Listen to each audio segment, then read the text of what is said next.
Anabi Ezra bakawol. Ezra kumu kongle. Ewuru Cyrus kashini Jew ebi bete onyo Jerusalem bu eshin. Cyrus keji Persia bu kuru bu kafi changprosoto ne enyin pe ebor na shene amba kamalaga ne ebol anabi Jeremiah so omalaga annasana boloso. Edanshin anane Persia bu ewuru Cyrus sa ebol fane basebe anse eful na se ebi keke ankanga bomu fane. Kosene Persia bu ewuru Cyrus kanga ande. Enyen po eboro ne ewo eboro sana. Eta efula na awo dronya ere keke tebu kuru umbuma. Ansan kanga mafane enya porboro lembu ansamu eshi Jerusalem no ku Juda bu eful sana. Bakama na bal enyen po eboro na ba base binting onyo enya long Israel bu eboro ne ewo Jerusalem tana bu boro lembu na ampor. Bakama na bomo ne enyen po eboro na ba base kena ensha abar eta shua na gbiti na asolala be yiri keke na asoboya na banta en yalar sarga eshi ebor bu lembu no ko Jerusalem tana en chabomoto ndong ana ni Juda na Benjamin ba ananto babunumu na bora matapo ana na Levi ebi na bakama na bomo ba angbana dawo kabeta anyo Jerusalem tana bala ase na boyo Jerusalem en yapor enyen po ebor na bo lembu na. Basana butu bomo enchina na keke danta shua na gbiti na asolele be yere keke na asoboya be yere keke ana enche bomo enoso. Ya kwakwaso ba aso na aso na banta en yalara sarga eshi bor lembu na to na badansa bomo. Ada keke bakaman ne ewuru Cyrus bete echenshi na okuruwa nunchu ne ewuru Nebukadneza danta boro lembu nato eshi Jerusalem en yawoto ambaka gborbu ebutina ansabomo. Mitredat ne edala basana ba kata ewuru ba amanshirebe ba enumuna na eshene ekarga amu mbo Sheshbaza ne edala Juda ba efuluso ba gomna na eno. Kanane asuna das nde. Shuabu echenshi dawo adasa. Negbeti be echenshi dawo kagbon kongle. Negbeti be echenshi gbon dawo adonyo na akpano. Neshua be echenshi urbi dawo adasa. Negbeti be echenshi urbi dawo alfa ana na kudu. Na asopote mala dawo kagbon kongle. Shua negbeti na asopote ne etisina keke dawo ngbungonu na alfana. Ne Sheshbaza na mobrana na boyo kenye yatana beta amu nshi Babylon mbe Jerusalem.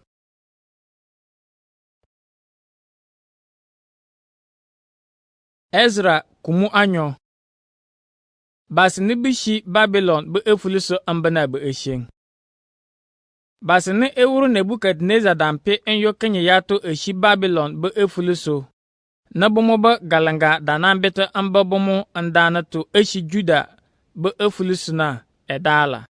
Bomo ela Zerubabel ni Joshua ni Nehemiah ni Seria ni Relaya ni Mordekaya ni Bilshan ni Mispa ni Bigvai ni Rehum ni Bana.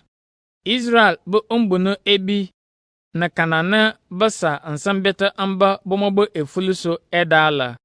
Parush baka monte ebi dala basa umbunganyo na kalfa na odushunu na anyo. Shefatia ba kamonto ebi dala basa alfasa na odushunu na anyo. Ara ba kamonto ebi dala basa alfoshunu na odushunu na onu. Pahav Moab ba kamonto ebi nebishi Joshua na Joab ba umbunu na mala dala basa ngbunganyo na alfa buruwa na kudanyo. Elam ba kamonto ebi dala basa kogbon na alfanyo na odunu na ana. Zatu bekamante ebi dala basa alfakpano na adana na onu. Zakayi bekamante ebi dala basa alfoshunu na adishe. Bane bekamante ebi dala basa alfoshe na adana na asa. Bebaye bekamante ebi dala basa alfoshe na adonyo na asa. Asgad bekamuntu ebi dala basa kegbong na alfanyo na adonyo na anyo. Adonikam bekamuntu ebi dala basa alfashe na edishe na eshe. Bigvai bekamuntu ebi dala basa ngbunganyo na odunu na eshe. Adin bekamuntu ebi dala basa alfana na odunu na ana. Ate numu kongle na le Hezekiah na bekamuntu ebi dala basa adakpano na oburuwa. Bezayi bekamuntu ebi dala basa alfasa na odunu na asa. Joram bekamuntu ebi dala basa kalfa na kudanyo.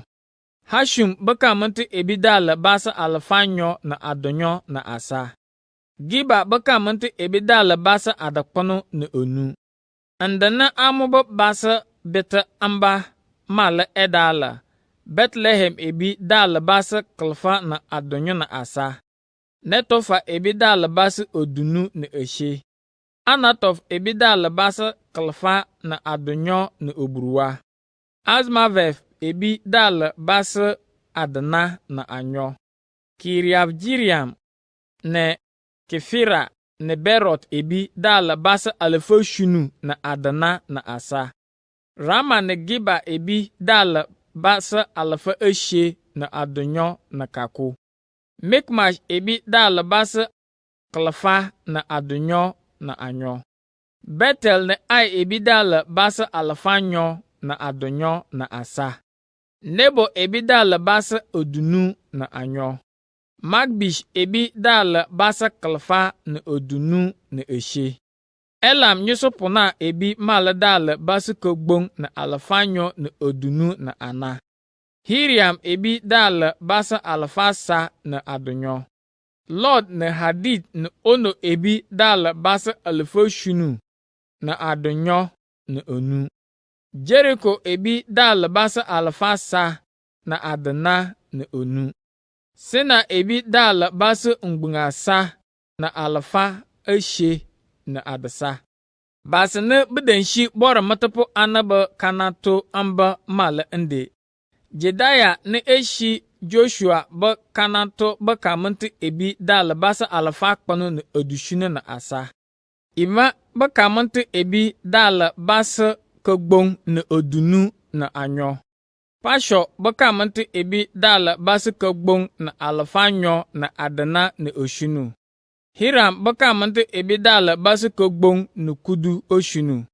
Levi bukabunto ebi na ba beta amba ande. Joshua na Kadmel nibishi Hodavia bakanato bakamuntu ebi dala basa odushunu na ana. Bishi bompu nibishi Asaf bakamuntu ambeta amba dala basa kalfa na adonyo na oburuwa. Basa nibide keni boru lembu na bu umbunu so. Nsinshi Shalum na Ate na Talmon na Akub na Hatita Shobayi ba ananto na dala basa kalfa na adasa na akpano. Boru lembu na to bu bushumpo na bumubu umbunu ebi beta amba na nde.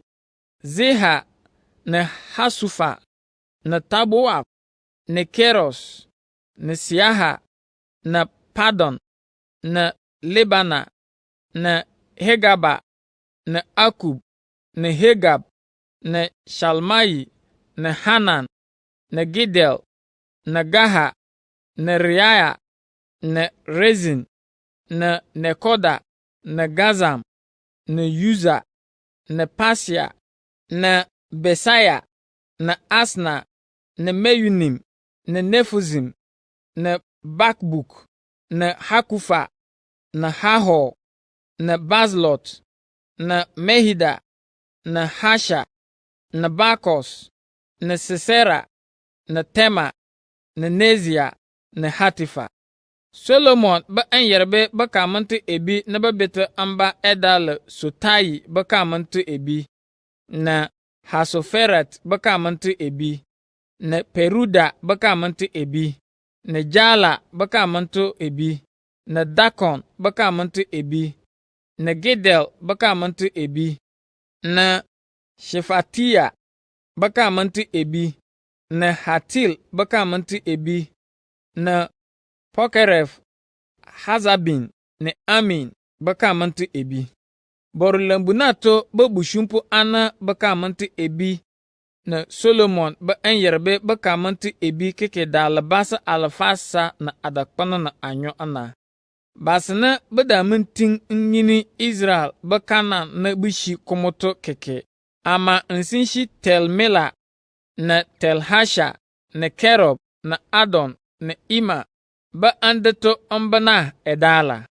Delaya bekamanti ebi na Tobaya bekamanti ebi na Nekoda bekamanti ebi. Bomo keke dala basa alfashe na odunu na anyo. Bomo ne bishi bora matapo anaba kabuna ama bomale be esheng damun wo onwolto enyin fene bishi bora matapo anaba kanatna male edale Hobaya bekamanti ebi na Hakos bekamanti ebi na Bazilaya bekamanti ebi. Badater bomo Bazilaya ana ankpel ekadanta Gilead be efulusu be eche na eshi Bazilaya bekanantusu. Ankpel bomo be eshen kamu wo onwolto fane bishi bor matapo ana be kabunuso. Badamun so bomo fane bor matapo ana. Amuso badaman sa bomo ekko fane bushung bor matapo ana bukushung. Ndong ana ni ju ebi bo gomna yili fane. Bomun ko ekpo ne biji ejibi ne bata anlara sarga ansa ebor na yafu fane bor matapo ana kabimba bishi ebor mpin fane bala bor matapo ana nko bamanla. Bas ne bidanshi Babylon ambana damfo bas ngbong adana na anyo na alfasa na edishi na. Na bomo ba enyerbe ne imbitimala da alabas ngbong oshunu na alfasa na adisana oshunu.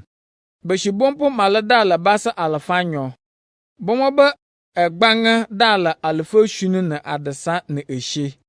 Na asuboya nukuruma na gbanga gama onkurgana mala dala alfanyo na adana na onu. Enyoma dala alfana na adasa na onu. Na ekuruma mala dala ngbongo shunu na alfa shunu na adonyo. Basna kafu kakpene enyin pe ebor bo bor lembuna de yil eshi Jerusalem tana. Na anang bubunumu anna bugu angbana anlara ka prosaba esraga. Ansafane bata nlong bor lembuna onpor nyili komobo epul dra nato. Kanane ekma dabinting na edansa. Na amukiki koso shuaba andarbe alfu onu. Na gbite be anderbe ngunganyo na alfa buruwa na bora matapo ana be epinga mala kalfa komba kaman na bora matapo anana na Levi ebina na be shibompuna na basne ba ken bor lembuna be ombunusina na bor lembuna tebe bushimpu anana na basna tobe bokogba kekeyo ya chena bomo ba andana to. Na Israel ebi na bakana malagba yo bomo ba andana to ya chana.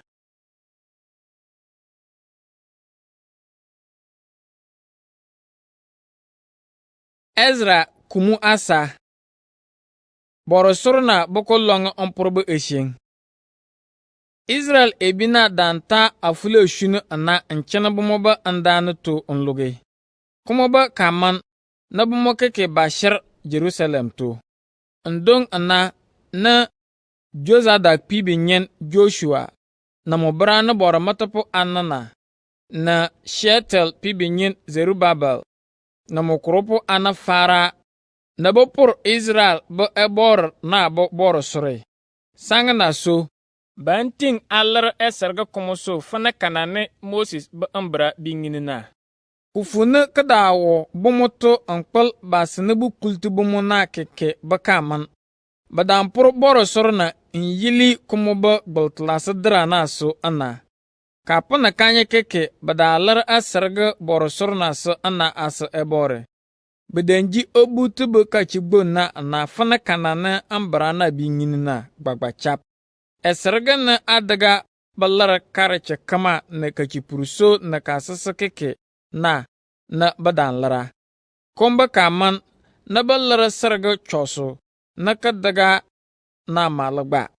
Bomala da nan lara Kufol popor ba esrga na esrga kama na adga fana ba balar inchi gbong na enyen pe ebor na yili ansa bomo na keke.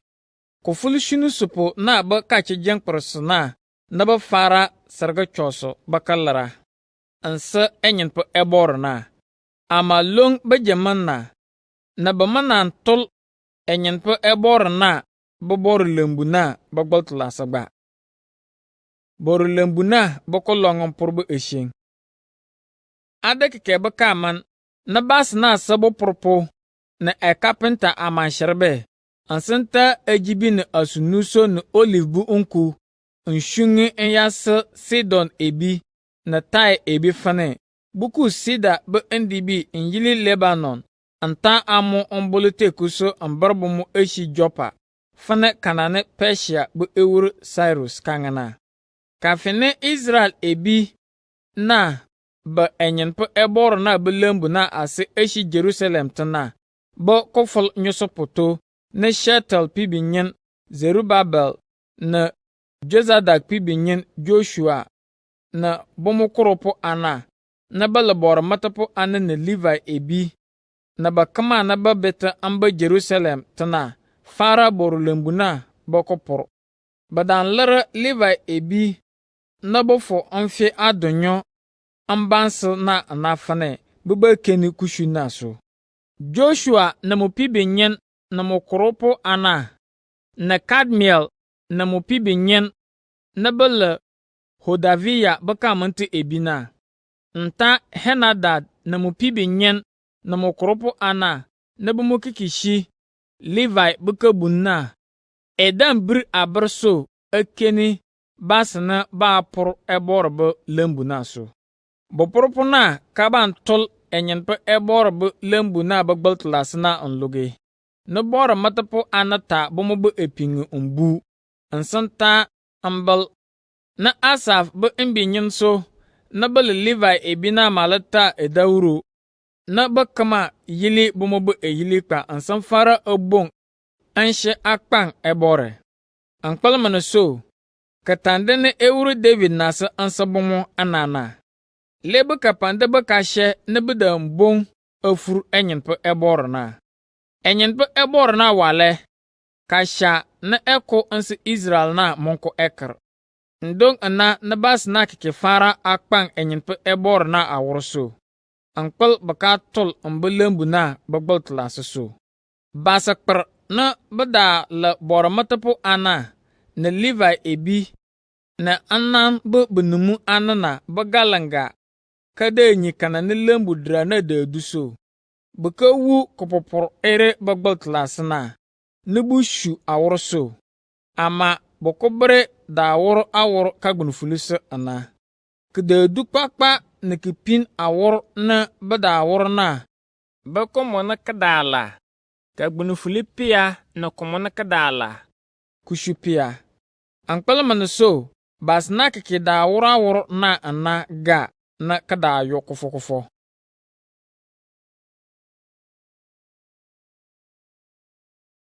Ezra kumu ana boko kamun shili fana bopor boru lembu na be eshe.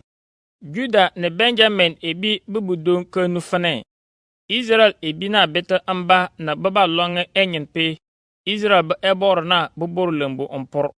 Na boyo Zerubabel na umbunu ba benumu anana koto ya kangele. Menshene anche menyeto ompor. Ankpalmana so anye na menye keke bishun ebor kongle ana. Yili jamana na Assyria bu ewura. Esahadon bar anye kasawol ere so hala ambafu kabre. Menye ba ebor ere na anye alagba bishun ansalar sarga asa. Na Zerubabel na Joshua na Israel bu mbuna anana ba benumu anana mala kangbomu. Anye ma sha menye ba kacheto eshi boru lembuna bakopor ansa enyen pe anye ba ebor na to. Anye nawel binteng ompor kuma fana kanane Persia ba ewura Cyrus yilina. Ndong ana ne Juda ebi ba bachina shapo anana fara afuntu bomu efin kanane banwura ompo Juda ebi na aba ansan shana kufu epe bomu na ba yege lembuna bakulonga ompor. Na be ya ber Persia be gomna be enumu ko paa fane be funti Juda ebi na anlarbumu lembu na bako porto. Euro Cyrus be jamana so na bakata kumulung hala ambafu euro Darius be jamane so. Boko kamun shulfana bolong Jerusalem umpurbu eshing. Kafine euro Zezes ji kurna na basna badawu Juda ni Jerusalem tana bubudong sebe kawol nku bomukono. Persia bu ewurugbong Atazezes be jamana togba Bishlam na Metridat na Tabil na bomobra na sebe kawol na ansi ewurugbong Atazezes. Aramik be angbarto na badan sebe kumu. Rehum na edale gomna na Shimshai na mwala dale efulina be esebe po na esebe kawol na ansi ewurugbong Atazezes amalga Jerusalem be eshing akangle.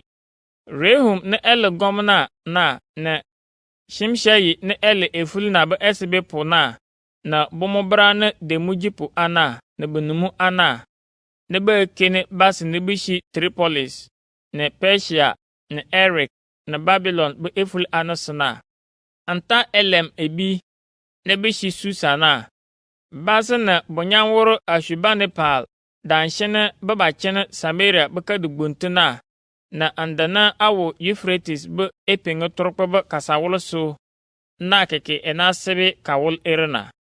Ewurgbong Atazezes fa enyerbe na fa basa na bachene lurgbong na batere Euphrates na be epenge torokpa be kasawoloso na enasebe fa kawol ere. Yiram anyesha fu pin fane Ju ebi nebishi fokoto omba anyakoto enfena yu Jerusalem ana nyaka longa kadulubi na komonko kosonu na apur. Betem fara apur komoba egblana ansa longa komoba gbeltulase anagba. Kamancher bampur komo onlugi. Yiram na bas ere ban longa kade ere ompur na komoba egblana kikiyili. Kumare bamanan kalampo nko toto keke anse ewura. Lomma leben shene ewurba panja otoba amansharbe edogso. Ankpal fakawo anye ekenso na anye alamasha ewur kaji nyomo so na anye sebe fakawol erina. Na fa shene bukene fa na nyinana na fututu anaba onwol ne edesinato. Finwu fane lebeka de erele kadulubi na kebe ber etoro buuruso. Kosana kabar komobu kumur anana. Yiram anyesha fubenyi fane na baban longa kade ere ompor. Kumare shan mana eshi Euphrates be epinga torpa aba fokoto. Ndong ana ni ewurna malata ebol ere nshongobomo. Eye ebol ere shimo ewurugbong Atazezes koto ana ayu Rehum ni ele gomna ni Shimshai na mwalele eful na sobo esebe puna na bomobrana na bo Samaria na Euphrates be epinga torpa ba kasawolo sna keke koto. Ma kochoro ande. Badankrang nsinkilige kawol na mensebe nshongu na nsama. Na anshene bekene eshe na to nsunwu fane. Kashinte ne kadnala kadulubi dra keke. Badamas buwur kashuli. Bomwala da ku kenkenshi na kagban kpakpasaga. Buwurne bedenji elenga danchini Jerusalem to nsindenji kuwur basana bedatasi Euphrates. Be epenge torokpa be kasawoloso. Bomwale de tubumu aso elampo na atutu na. Mense basana ebol fane. Be yege kadena bokolonga ompurna enyafu fane enkabe nanse bomo ekpa. Memba deso nsamanta kishen ere ampel anshene ewur epang ambakapar. Baka kran ewurgbong Atazezes baka wolna ansi Rehum na Shimshai na bomo brana na bo wormanan inye tintin jiw ebi na bo Jerusalem tana fane ba yega kadana bokolonga ompor. Ndong ana na bor lembuna boko porna shir inyili long hala enyafu Persia bu ewurgbong Darius boku wuruji be kafenyo sopoto.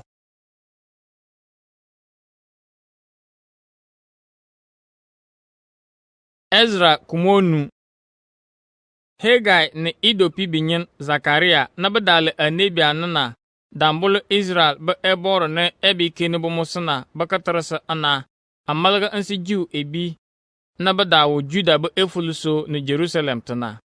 Kombe kaman ne Shetel pibinyin Zerubabel na Jozadak pibinyin Joshua na mfara ebor belembu na bo kolonga ompor eshi Jerusalem to.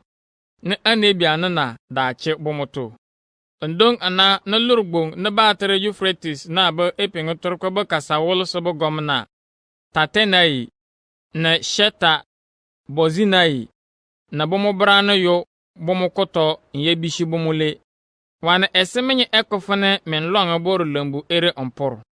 Kombe kaman ne bishi basne bapur lembu na be atre. Ama ankpal ebora kada keni Israel bebunumu anana soso. Persia bebunumu anana da mintin unju bomu kapur na bukushunto. Bada sha kasebe kawol ana ansa ewurbon Darius nsunu kosana eben kanga point. Kawol na Euphrates be epengotorko be efule sobe gamna. Tetanayi na Shetabozenayi na bomo brana na bunumu no bo Euphrates be epengotorko be efule so na sebe nchisi ewu Darius inde. Yiram anyị bobonyang bokochoro inde. Yiram anyị sha na nefupin fane. Anyu Juda bu efuluso yewu fane basna be longa apor ebor ewurgbong na be bor lembu na. Ejembo gbegbe so ne indibi gbegbe so no boko aporkomo. Knishe perso na ba aporkomo. Amuso kushu na be yomana manang ana asabomo. Ndong ana ne ambishi bunumu anana fane. Wana esabomo ekofana bolonga bor lembu na ampor. Anyali ne mbishi impin bomo ba bajangkorpo ba atre. Sangana so anyen sebe amo nchesefo. Ama kosona bakanga ande. Anyare le ebor ne esoso ne kasawol keke. Le mopena ba anya ana. Bor lembu ne Israel ba ewurgbong ko dampor anfedamte ne echona ne anye long apor. Nkpil antuta na kadan woro. Ande ebor ne ewu esoso na soso. Eda nyagbo ana nsanshene Babylon be ewurgbong. Nebukadnezar ne eshi Chaldean bako ompo bomoso. Kombe kaman ne Nebukadnezar pebomo anya nyo Babylon be efuluso. Ama kafena ewurgbong Cyrus ji Babylon buku wurna na esokono fane adaga banan longa ompor ebor belembu na. Mwaleda nambete ebor belembu tobu shua ne gbite be asone ewurgbong Nebukadnezar danta eshi Jerusalem. Enyawote amba agbarbo obu to eshi Babylon na. Anse Sheshbaza ne edale Juda bu gomna na ana. Ekata amo anse Sheshbaza na ne ekanga fane. Eta aso ere enyawote boru lembu no kowo Jerusalem na to. Anson longe ebor belembu na mpor enyili komobe epuldra na gbagbato. Ne Sheshbaza batol bor lembu na bagbotlasi. Yili lombe jaman na mbafu kabre. Kapur na be por gberegbere ana. Kamana logobre. Yiram. Nefe sha. Fashene. Beke ni Babylon be. Buwure be adreshen be onwolto. Finwu fane. Kashinteng ne ewur. Gbong Cyrus. Danse ekofane bolonge ebor belembu na ompor eshi Jerusalem to. Komba kaman. Ne ewur eshine anu kosone ebe sha demu erito.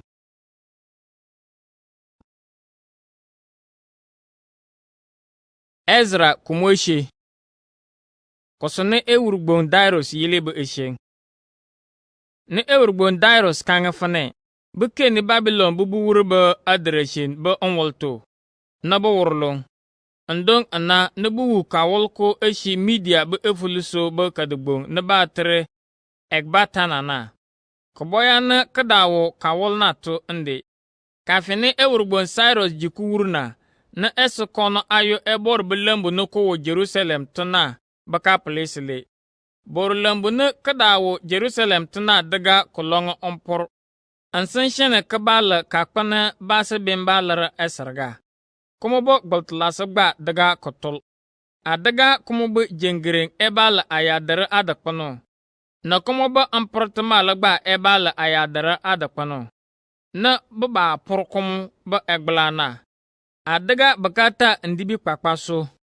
Ambi ejembu ba egbal asakama na ba ampur ambi abraso so.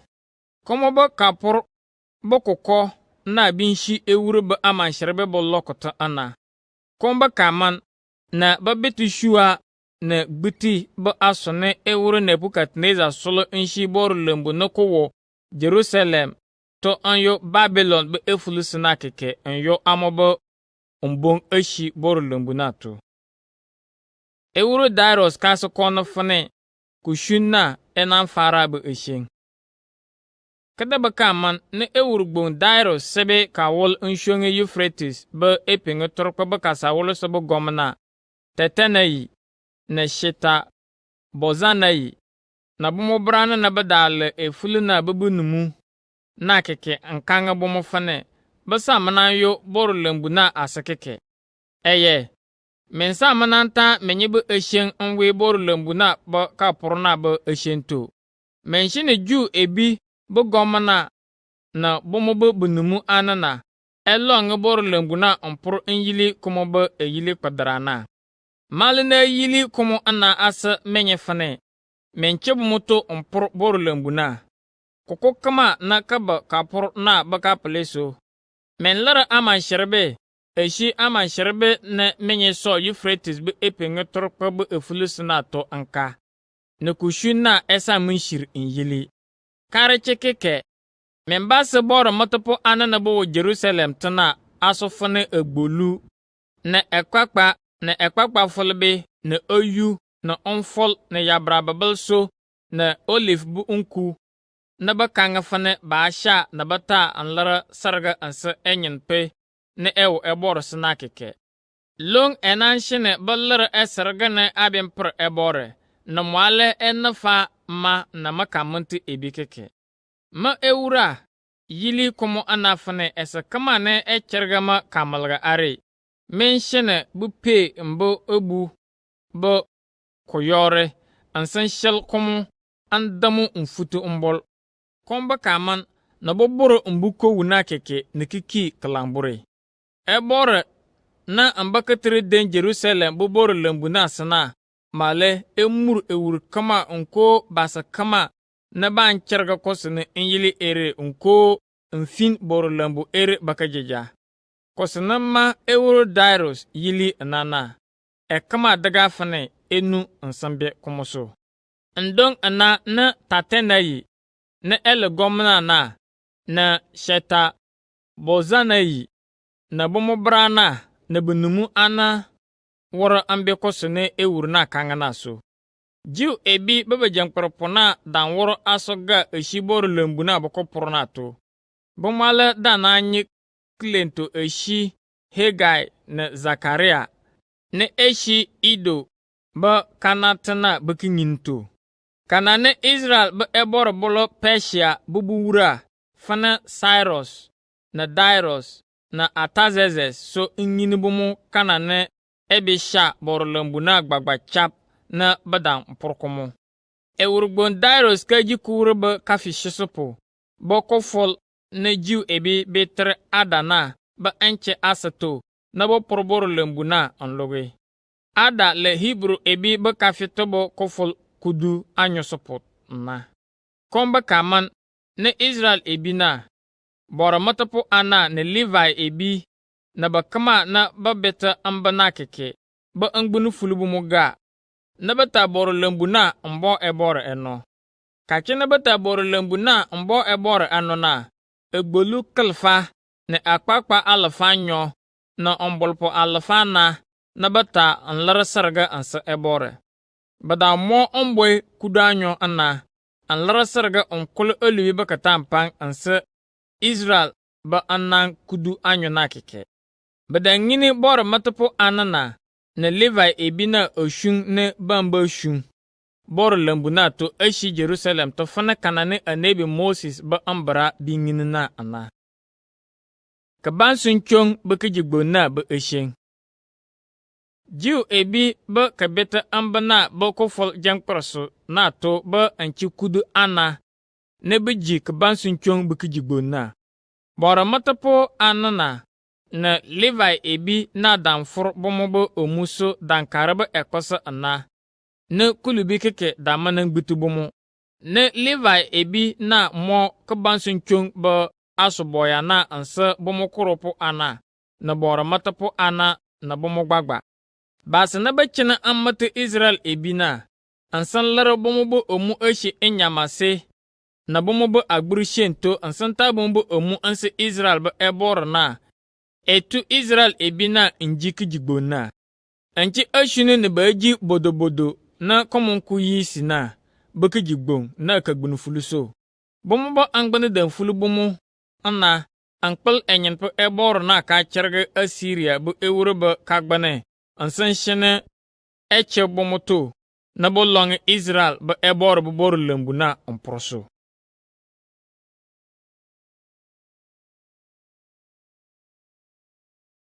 Ezra kumu oshunu. Anebi Ezra ka ba Jerusalem tubu eshen.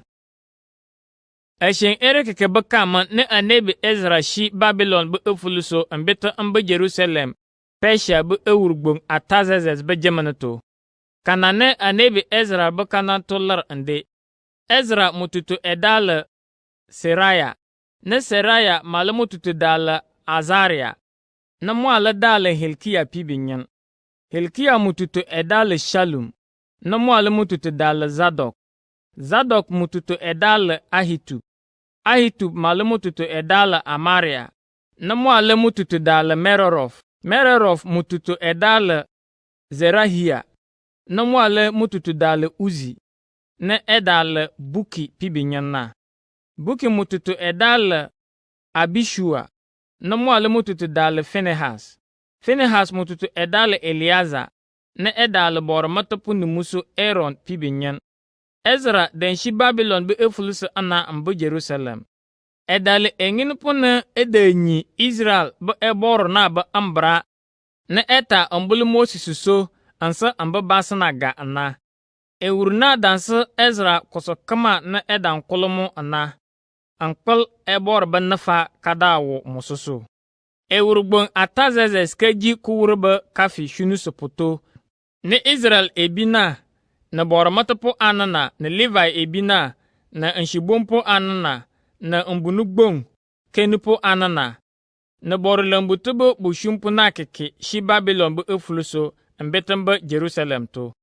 Lomba kafi shunu supuna boko ful nu supuna to na Ezra beta amba Jerusalem. Kofol jangprosna ba kache jangproso na edan koso Babylon bu efuluso. Ansan bafo Jerusalem kuful nusupuna ba kachi jangproso. Ankpala manaso, ebora buku wuru ba nafa dawo anebi Ezra so ana. Ezra bre danta ebora ba ambrana buku koya na amubuku nu nsonwura na ambrana ba atande bakata ngini Israel ba efluso kini sheproso ana. Kawol ne ewurgbong Atazazes sebe anse Ezra na ba eshen.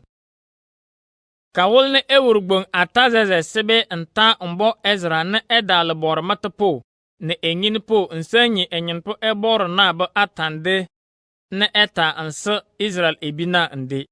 Ma ewurgbong Atazazes ena sebe kawolare asafo Ezra na fala bor matapo na ebor na ewo ebor sana ba mbra ngin puna.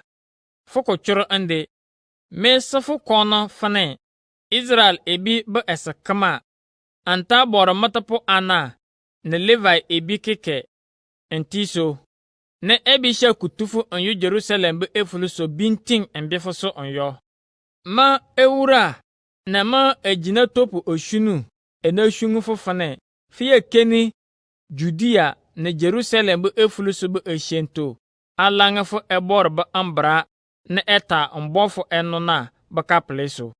Fala kan yo fata shua na gbiti na manama ejina topu anata anse Israel ba ebore na mbe lembu wo Jerusalem na ayo.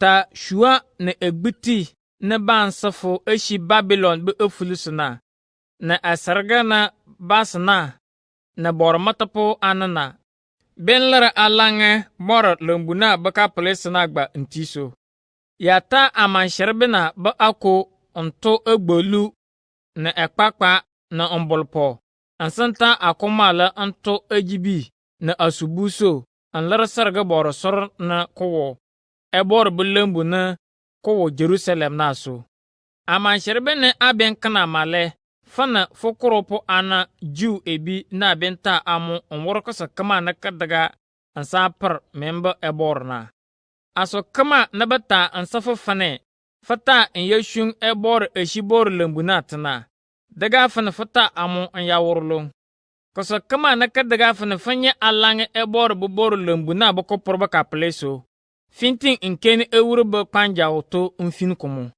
ma ewurgbong atazezes enasa ba kama na ba keni Euphrates ba epengo torpa ba efuluso ba amansharbe so na ebol fane kosa kama na Ezra na elebora matapo na ebora ba ambra na ba engini puna besha basamu hala na ebisha gbuti na amoba egbe fofane kilo ngbunga sa na alafana onko oyu na amoba agbe fofane kilo ngbonkudu onko yabra babalso ba egalon alefeshe onko onfol kanan kama sagba adaga fane basamu amu koso kama na eboro na ewo eboro sna bankanga fane ebesha adaga fane bowor komu kana na ebesha na mana ansamu mensa manshene enya agbo onwota ma onko bakama na bamba makamanna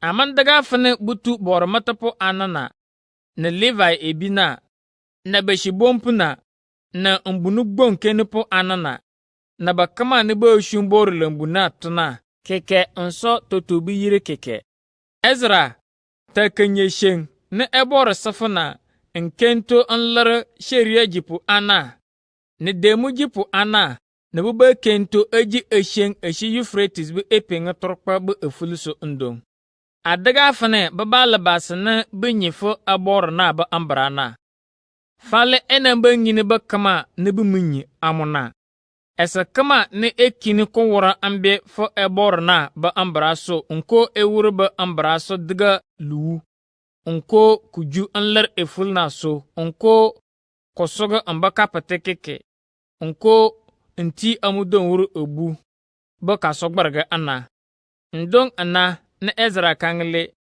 kumankura ebala ana na nyinana ba ebor na pia mo esi ewur na leba amfira na etabonya anse enyen pe ebor belembu noko Jerusalem na mo ebor kongli na be katintuso na ewur na ambe benumu na basugbunga na kikiwu moko wor ansan shena enyelebe ekpa erna enyen pe na ma ebor na so na anye kagbane anta kanyen amalga anse Israel be benumu kpakpaso ne bunu ansan biama so anyo Jerusalem na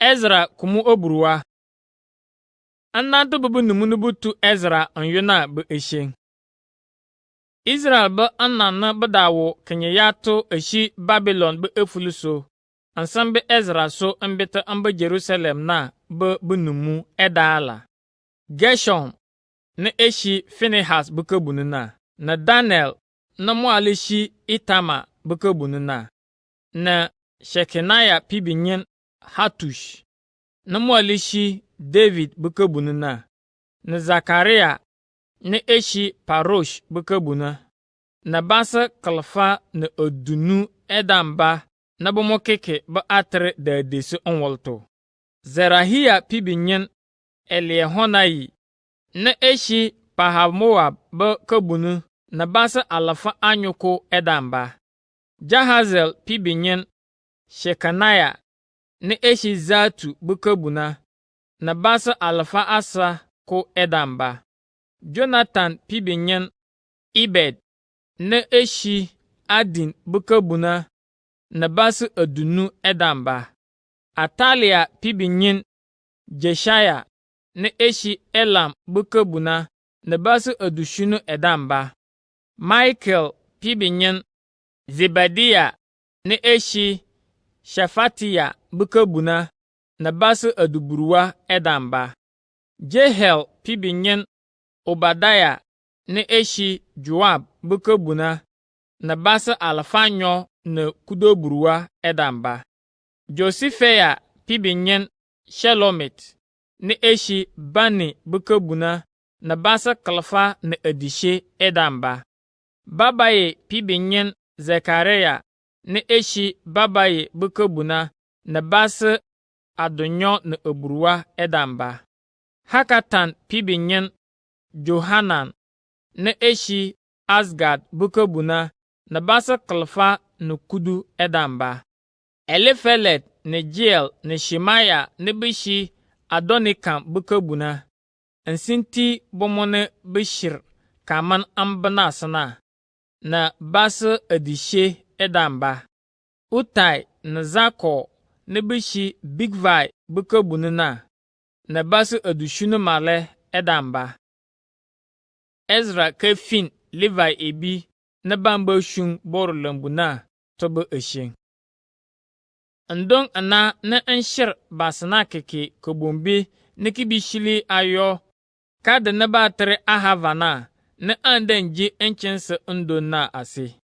Nka keni basana na bor matapo ananato nda munwu Levi ebi bumuto. Ndong ana ne nshunga antere Eliaza ne Ariel ne Shemaya ne Elnatan ne Jareb ne Elnatan ne Nathan ne Zakaria ne Meshulam ne bedala bajangpurpuna. Malada nantre Joareb ne Elnatan ne bedala basane bukoya nsa kukinyiga na ana.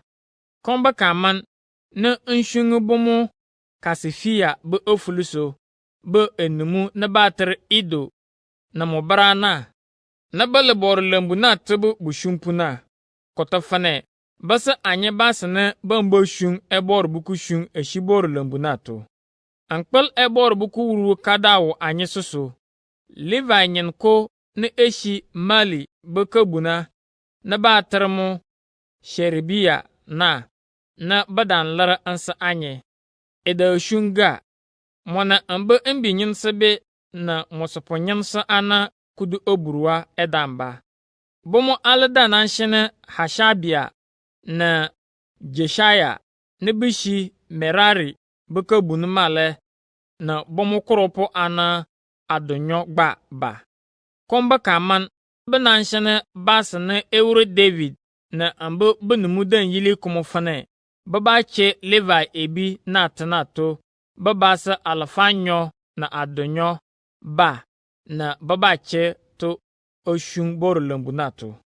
Ahava bo kobombi na ase na ankanga fane adega ankiki kekishi nsambir anyibu omu kasato eshi ebor bo enishito ansan kolomo na ejenkper anye nsinkene anye na anyebe mbia na anyebe asokeke so eshi anyebe eniteto.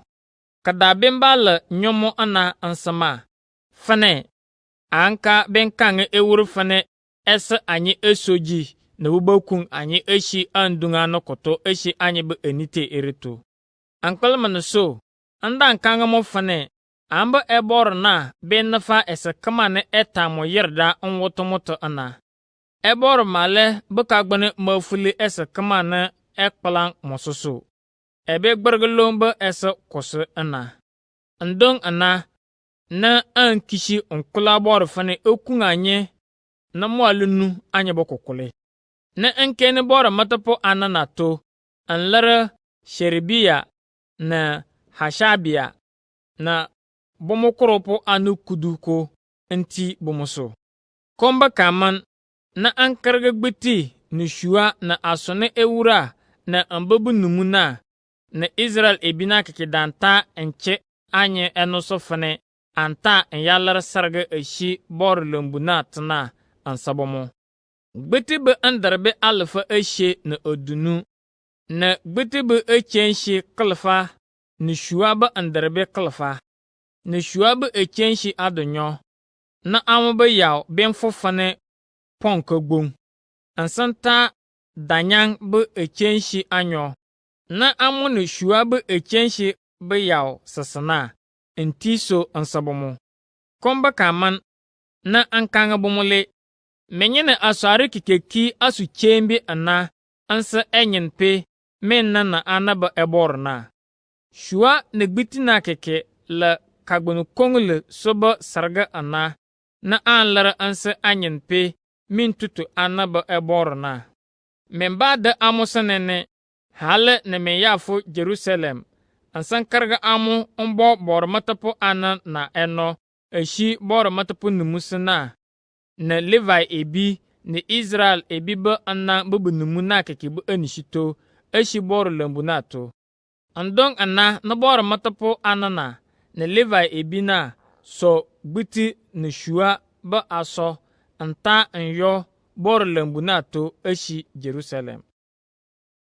Kebeton yo Jerusalem bu ashing.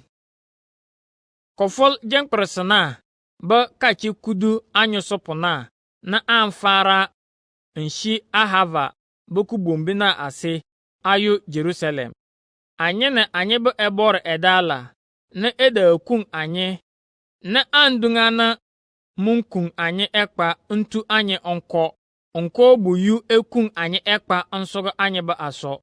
Anka yafu Jerusalem na anwushi enchensa. Kachen na sopona na anyo bor lambu na to nyakirga gbiti ni shua na echenshi na keke ombo Uria pibinyin Meremoth na edal bor matapuna eno. Mone Finehas pibinyin Eliaza na Joshua pibinyin Jozabad na Biniyu pibinyin Nowadia na bala Levi ebina edala. Andan kirga nsimbir kisa kama na nsin sebe amu bakana na asakeke onwoto onwolto lombo kamonchina. Basina badan beta ambana keke dambir esarga ana mba cho nsi Israel ba eborna. Badan yili Israel ebi keke bukatle mutu ana anta egbolu kudu anyo na ekpakpa adakpono na eshe na ekpakpa folbi odushunu na oshunu anlara sarga. Komba kaman na bata ombu kudu anyo anlar esarga onkule eliwe bakatampan. Badan cho lebo asoboya erekeke ana anlar sarga ansa enyen po eborna. Bumwala dananta kawol na ewur na sebe ansafane bata ambase Euphrates bu epinga torpa bu efuliso bu gomna na ndombu bunumu na ana enyasabomo. Na bumwala gba chi Israel ebi na neboro lambu na bu kushun toga.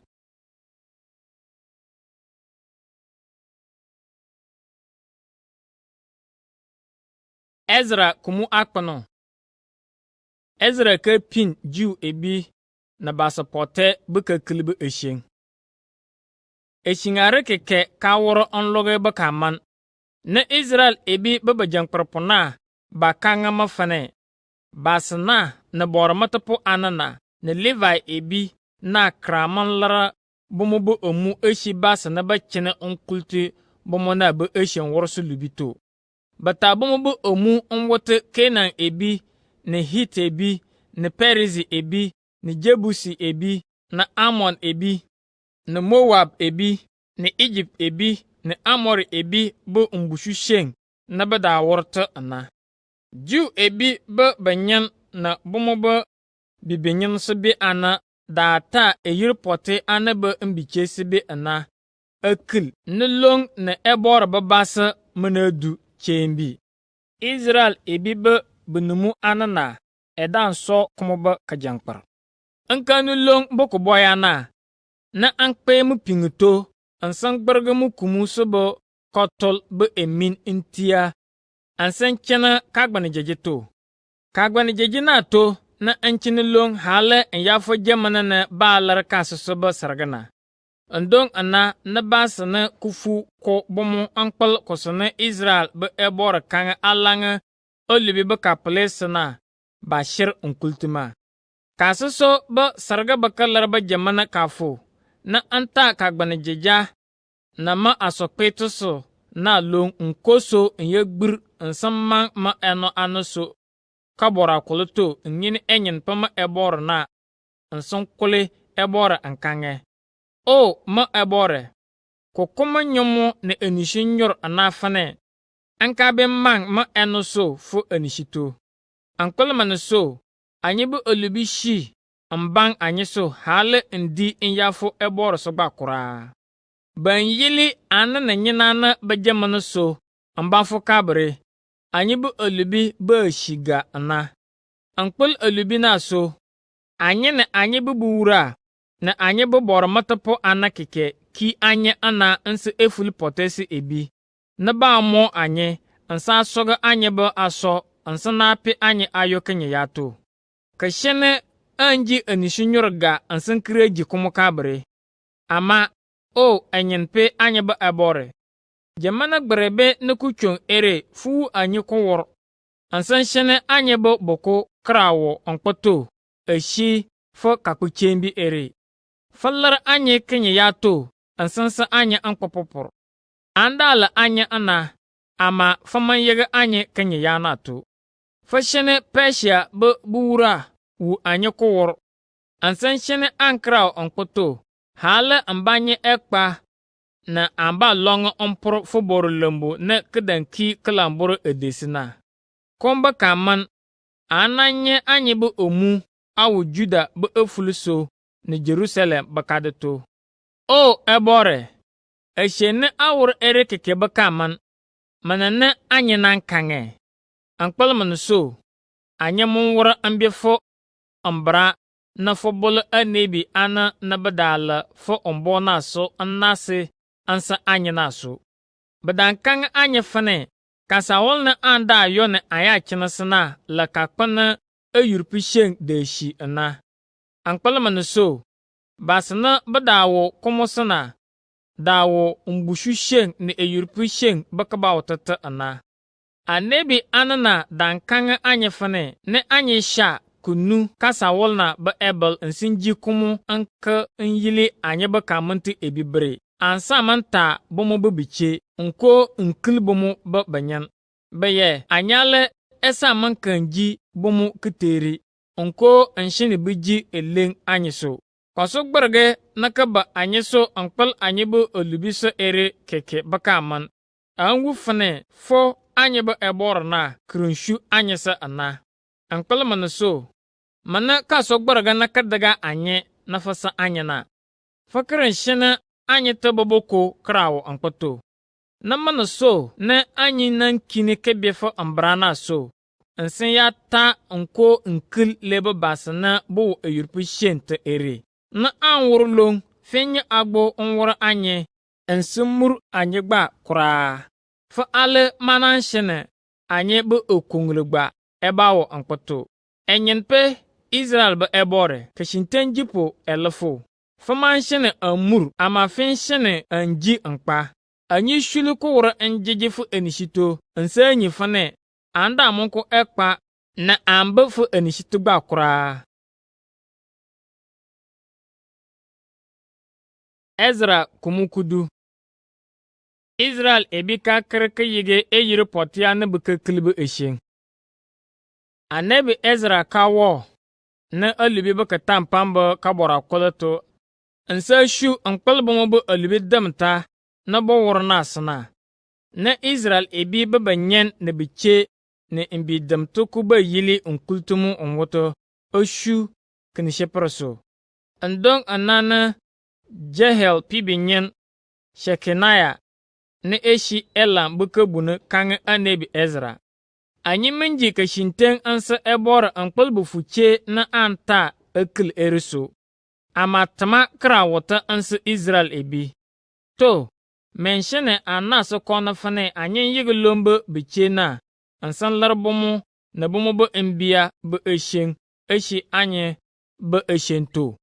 Ansan wur eshen fane kana ne fene ba kama ne ba ngana ebore bika ji anyị asutu akangana sangana so anyị wur eshen ambe ebore ba ambrana so koso kama bofo eno anana amuso kosoto na ampefa kasharto ba ko kanyen na kasa kama enyale andong ana ne anebi Ezra koso anshene bora matapo ana baba jangpropo ne Levi ebi baba jangpropo keke naso onofane ba nworo kosana Shekanaya kangana komba kaman ne Eller borlembunato onyo Eliashib pibinyin Jehohanan bo ebuto nyakawo ekishito ejibi ne nchu daman bata ambokono ankpal basna kaminji kashinten ansa ebor naso andong ana na bajangparpo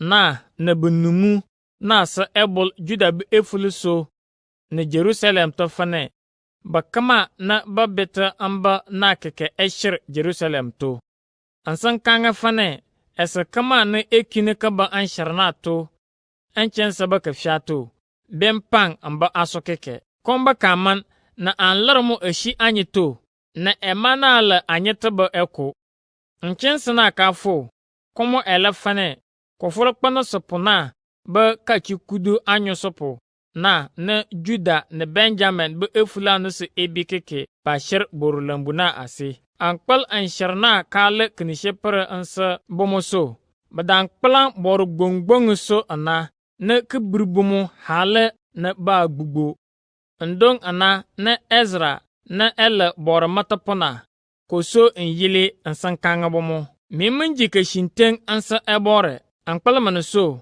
menta bufuche akil anshana Israel bu olubi nan wurkishi intiso amuso min tuba anlar membu olubito eshi min na nyanana ba ebor na bu anishito ansan fara awur ambu aprishin men lar basapote na bo we mento erebe eshento ansan yege bufuche na menta akilna ndong ana na basna kiki bonto awursa ankange kashinten nefiji anyen wur kosana fakangana ama basna bashir mfiare shiga na bor mala na ba ankpolonso anyimantin ayil ko shinilong komba kaman kishen na manla kachi kongle nko anchenyo bukishen ana ankpalman so basna bur olubi na shiga menshene anyeba bajangkorpo ashir Jerusalem nkeni de munato ansa anye